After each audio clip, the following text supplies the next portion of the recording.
اللہ نے بنائے ہیں ان تمام عالمین کے لیے آپ کو اللہ نے رحمت قرار دیا ہے۔ رب نے جب اپنا تعارف کروایا تو ارشاد فرمایا الحمدللہ رب العالمین، یہ تمام تعریفیں اس رب کے لیے جو ساری کائنات کا، سارے عالمین کا رب ہے۔ اور جب محبوب کا تعارف کرایا تو فرمایا وما ارسلناک الا رحمۃ للعالمین، کہ ہم نے اس نبی کو بھیج دیا جو تمام عالم کے لیے، تمام عالمین کے لیے رحمت اور برکت بنا کر کے ہم نے اس نبی کو بھیجا ہے۔ سبحان اللہ۔ تو میرے بھائیوں، نبی اکرم صلی اللہ علیہ وسلم کے آنے سے پہلے یہ دنیا طبقوں میں بٹی ہوئی تھی، اونچ نیچ، ذات پات اور بھید بھاؤ کے مکڑ جال میں پوری انسانیت گرفتار تھی، لیکن نبی نے آ کر کے اس ذات پات کی دیوار کو گرا دیا۔ انسانوں کے بیچ اونچا اور نیچے کی جو درجہ بندی تھی، اس درجہ بندی کو آپ نے ختم فرما دیا، اور سارے انسانوں کے بارے میں حج الوداع کے موقع پر آپ نے فرمایا کہ تم میں گورا ہو یا کالا ہو، عربی ہو یا اجمی ہو، امیر ہو یا غریب ہو، اونچے خاندان کا ہو یا نیچے خاندان کا ہو، بڑے قبیلے کا ہو یا چھوٹے قبیلے کا ہو، کسی بھی سماج کا ہو، کسی بھی رنگ کا ہو، کسی بھی نسل کا ہو، تم سب آپس میں برابر ہو۔ سبحان اللہ، سب آپس میں برابر ہو۔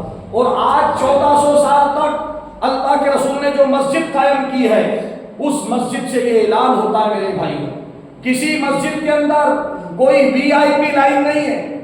یہ نہیں کہ صاحب پہلی لائن وی آئی پی لوگ بیٹھنے کے لیے، ہم نہیں بیٹھیں گے صاحب، ہم کو عام لوگ، یا دوسری سب وی آئی پی۔ کوئی بھی مسلمان چاہے وہ کہیں کا بھی ہو، وہ کسی بھی صف میں آ کے نماز ادا کر سکتا ہے۔ مسجد کے اندر اگر نماز پڑھنے کی بات ہو، کوئی مسلمان اگر علم رکھتا ہے تو وہ نماز پڑھا سکتا ہے۔ کوئی مسلمان کسی دوسرے مسلمان کو اپنی جگہ سے نہیں ہٹا سکتا کہ بھائی تو اس جگہ پر نہیں بیٹھ سکتا۔ یہ اسلام نے پیغام دیا ہے۔ آج دنیا کے اندر بت کدے بھی ہیں، لیکن وہاں پر لائن لگی ہوئی ہوتی ہے۔ جو زیادہ پیسہ دیتا ہے اس کی پہلے انٹری ہو جاتی ہے، جو کم پیسہ دیتا ہے، جس کے پاس پیسہ نہیں ہوتا اس کو بعد میں انٹری ملتی ہے۔ لیکن اللہ کا کرم ہے الحمدللہ کہ مسجد کے اندر کوئی ایسا اسپیشل گیٹ نہیں ہے میرے بھائی، ایک ہی دروازہ ہے جس سے امیر بھی آ سکتا ہے، غریب بھی آ سکتا ہے، ایک ہی اعلان ہے۔ اللہ کے رسول نے اسی پیغام کو عام کیا، ایک ہی صف میں کھڑے ہو گئے، محمود و ایاز، نہ کوئی بندہ رہا نہ کوئی بندہ نواز، بندہ و صاحب و محتاج و غنی ایک ہوئے، تیری سرکار میں پہنچے تو سبھی ایک۔ پڑھیے درود پاک اللہم صلی علی سیدنا محمد و علیہ وسلم صلاۃ و سلام علیہ یا رسول اللہ۔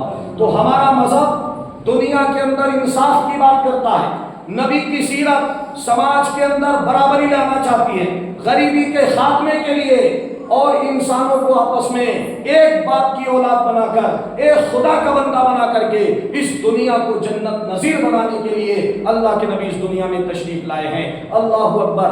آپ جب پیدا ہوئے جہالت کا اندھیرا چھٹ گیا، آپ جب پیدا ہوئے غربت کا اندھیرا چھٹ گیا، نابرابری کا اندھیرا چھٹ گیا، عورتوں پر ظلم و جور کا اندھیرا چھٹ گیا، بچوں کے ظلم و جور کا اندھیرا چھٹ گیا۔ آج میلاد النبی کا میرے بھائیوں دن ہے۔ آج کے دن یہ مانا جاتا ہے کہ اللہ کے نبی اس دن میں تشریف لائے ہیں۔ حالانکہ مہینہ تو مہینے کے اندر کوئی اختلاف نہیں ہے کہ مہینہ ربیع الاول کا ہے، لیکن تاریخ کے اندر اختلاف ہے کہ 12 ربیع الاول کو تشریف لائے یا 9 ربیع الاول کو تشریف لائے۔ لیکن چونکہ جمہور امت کا اس پر اتفاق ہے کہ آپ صلی اللہ علیہ وسلم 12 ربیع الاول شریف کو تشریف لائے، تو 12 ربیع الاول کا دن غلامی سے آزادی کا دن ہے۔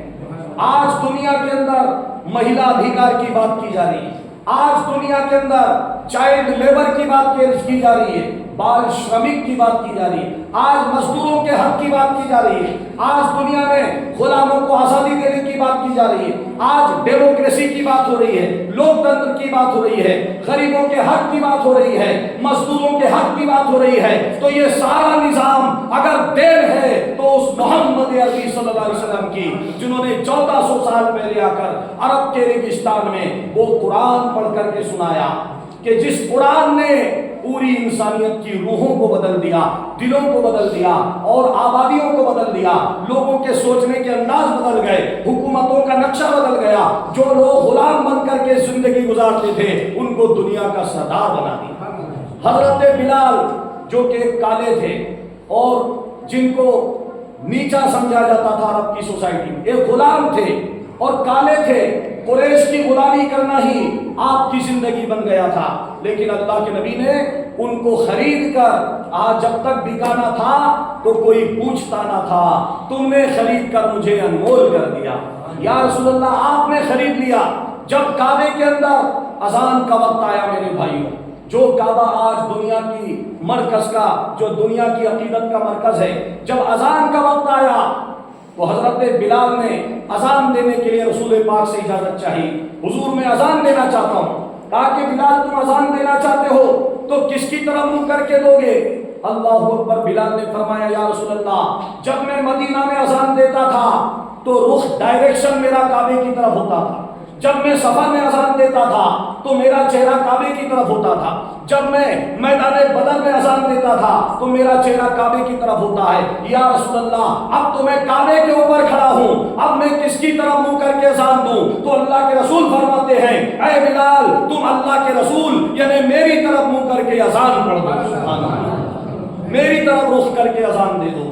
حضرت بلال کو کعبے کی چھت پہ چڑھایا اور آپ نے اس کالے بلال کو گوروں کا سردار بنا دیا. عرب کی سوسائٹی کے اندر جو قریش لوگ تھے، غلامی کا جو تصور تھا، آپ نے اس کا خاتمہ کر دیا. میرے بھائیوں اور بزرگوں، آج ہندوستان کے اندر نفرتوں کا ماحول پھیل رہا ہے.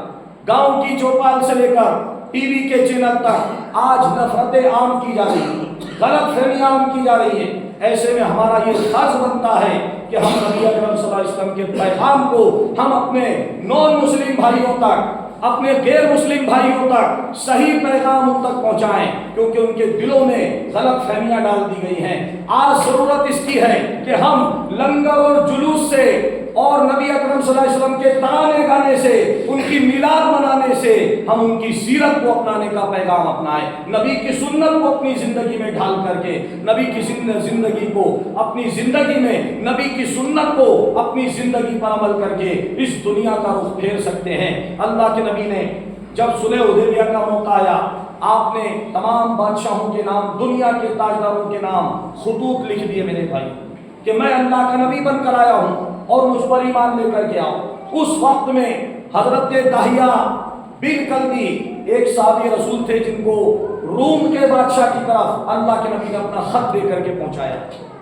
جب روم کے بادشاہ کے پاس اللہ کے نبی کا خط گیا تو صحابہ اکرام کے سامنے وہ بادشاہ دنیا کی 2 سپر پاور کنٹریز تھی. قیصر یعنی ایران کی طاقت اور کسرا یعنی ایران کی طاقت اور قیصر یعنی روم کی طاقت. یہ 2 سب سے بڑی سلطنت تھی جو آپ کے وقت میں تھی. آپ نے ان کے نام خط لکھ کر کے بھیجا اور حضرت دہیہ کلبی رضی اللہ تعالیٰ عنہ نے نبی کا خط پیش کیا. وہ نبی کا خط دیکھ کر چونک گیا کیونکہ اس نے توریت میں پڑھا تھا ایک آخری نبی آنے والا ہے جو مکہ کی سرزمین پر آئے گا اور اس کا پیغام مجھ تک پہنچے گا. جیسے ہی اس نے خط کو کھولا تو کہا یہ عربی زبان میں خط ہے، چنانچہ ترجمان کو بلایا جائے، جو عربی جاننے والے ان کو بلایا جائے. اس نے خط پڑھا تو خط کا مضمون تھا کہ محمد اللہ کے رسول کے طرف سے بادشاہ روم کو خط لکھا ہے اور اس نے لکھا تھا کہ ایمان لے آ، جو ایمان لے آئے گا اللہ تعالیٰ اس کے لیے سلامتی نازل فرمائے گا، دنیا میں بھی سلامتی اور آخرت میں بھی سلامتی. وہ خط دیکھ کر کے مبہوت ہو گیا، اس کی پیشانی سے پسینہ ٹپک رہا تھا. وہ عیسائی بادشاہ جس کو بائزنٹائن امپائر کہا جاتا تھا، جس نے 608 سے لے کر 641 عیسوی تک روم پر حکومت کی ہے اور وہ عیسائیوں کا سب سے بڑا بادشاہ مانا جاتا تھا. اس نے کہا کہ میں ان کی تصدیق کرتا ہوں، جاؤ ملک شام سے اگر کوئی عرب کا آدمی تمہیں ملتا ہے، کوئی مکہ کا رہنے والا ملتا ہے، اس کو لے کر آؤ. تو حضرت ابو سفیان فرماتے ہیں کہ اس وقت میں ایمان لے کر نہیں آیا تھا. قیصر کے لوگ آئے اور حضرت ابو سفیان اور ان کے ساتھ لوگوں کو بلا کر کے لے گئے اور قیصر کے دربار میں پیش کیا گیا. بڑے بڑے لوگ وہاں پر بیٹھے ہوئے تھے، جو عربی جاننے والے ٹرانسلیٹر تھے، ترجمان تھے، ان کو بھیج کر اس نے حضرت عثمان سے بات فرمائی. حضرت عثمان ابھی اسلام قبول نہیں کیا. حضرت ابو سفیان رضی اللہ تعالیٰ عنہ نے اسلام قبول نہیں کیا تھا. آپ سے پوچھا گیا کہ جس شخص نے یہ خط بھیجا ہے تمہارے اندر کون ہے جو ان میں خاندانی رشتے سے سب سے زیادہ قریب ہے؟ تو حضرت ابو سفیان آگے بڑھے اور اس وقت وہ نبی کے دشمن تھے. اب آپ دیکھیے دشمن تعریف کرے تو اصل تعریف ہوتی ہے۔ ابو سفیان سے قیصر نے ٹرانسلیٹر کے ذریعے پوچھا کہ یہ جو محمد ابن عبداللہ ہے ان کے بارے میں تم کیا جانتے ہو، ان کا حسب و نسب کیا ہے؟ کہا یہ ہمارے اندر اعلیٰ خاندان سے سمجھے جاتے ہیں۔ کہا یہ تمہیں کیا تعلیم دیتے ہیں؟ تو انہوں نے کہا کہ یہ ہمیں کہتے ہیں ایک خدا کی عبادت کرو اور اس کی شان میں کسی کو شریک نہ کرو اور مجھے اللہ کا رسول مانو، اور فرماتے ہیں کہ اپنے گھر والوں سے اچھا سلوک کرو، ہمیشہ صحیح بات بولو، غلط بات نہ بولو، اپنی زبان سے جب بھی منہ کھولو تو صحیح بات بولو، غلط بات نہ بولو، یہ اس طرح کی تعلیم دیتے ہیں۔ تو قیصر نے کہا کہ اگر جو بات تم کہہ رہے ہو وہ صحیح بات ہے تو ان قریب میرے تخت و تاج پر بھی اس نبی کا راج ہو جائے گا، میرا تخت و تاج بھی اس نبی کے کنٹرول میں چلا جائے گا اور اس نبی کے ماننے والے میرے تخت و تاج پر بھی قابض ہو جائیں گے۔ میرے بھائیوں، اس کے بعد آدھی صدی بھی نہیں گزری تھی کہ روم کے اندر بھی اسلام پھیل گیا اور کئی ساری دنیا اسلامی ممالک میں بدل گئی۔ کہنے کا مقصد یہ ہے کہ اللہ کے نبی نے اچھے اخلاق کی تعلیم دی ہے۔ میرے بھائیوں، نبی اکرم صلی اللہ علیہ وسلم کا جب ہم جشن منائیں، محفل ولادت منائیں، تو محفل ولادت کے اندر بھی ہمارے لیے ایک بہت بڑا سبق ہے میرے بھائی، انسانیت کی وحدت کا سبق ہے۔ اللہ تعالیٰ قرآن میں فرماتا ہے کہ اللہ کی رسی کو مضبوطی سے تھام لو اور آپس میں فرقے بازی نہ کرو، گروپ میں نہ بٹو، فرقوں میں، قبیلوں میں، جاتوں میں نہ بٹو، بلکہ سب ایک ہو جاؤ اور اللہ کی رسی کو مضبوطی سے تھام لو۔ اگر تم ایک نہیں ہوگے تو تمہاری اس دنیا کے اندر ہوا اچھڑ جائے گی۔